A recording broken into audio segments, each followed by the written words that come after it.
So what are the key factors when somebody is investing in a passive fund or a ETF? What are the key factors somebody should look at? Sure. As I mentioned, that passive funds help you generate market returns. So whenever you are investing in any passive funds, you should be investing in a simple to understand fund. So for example, Nifty is having 30 years track record. You should always start investing through a simple to understand passive funds. And once you understand the nuance of passive investing, then you can get into thematic, sectoral, or smart beta fund.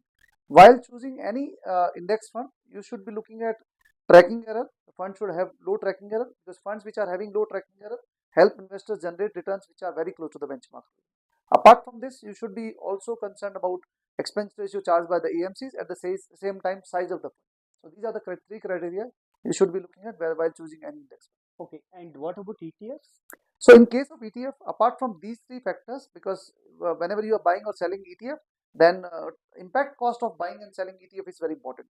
At the same time, because you are buying and selling those ETFs through your demat and trading account, so you should be concerned about those charges as well. Apart from three factors which I mentioned in case of index. So when you say that somebody is buying a ETF, it is mandatory to hold a demat account for any investor? Yes. So that's the fundamental difference between ETF and index fund. In case of ETF, these are listed on secondary market. So the way to transact in ETF is similar to buying and selling stocks, right?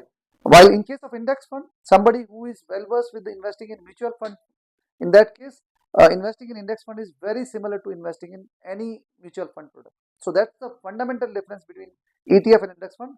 From fund management perspective and from return perspective, it is broadly similar. The way you invest is different for ETF and index fund. Okay, so the avenues differ. A Correct. person who may not have a demat account, can he opt for a index fund then? Yes.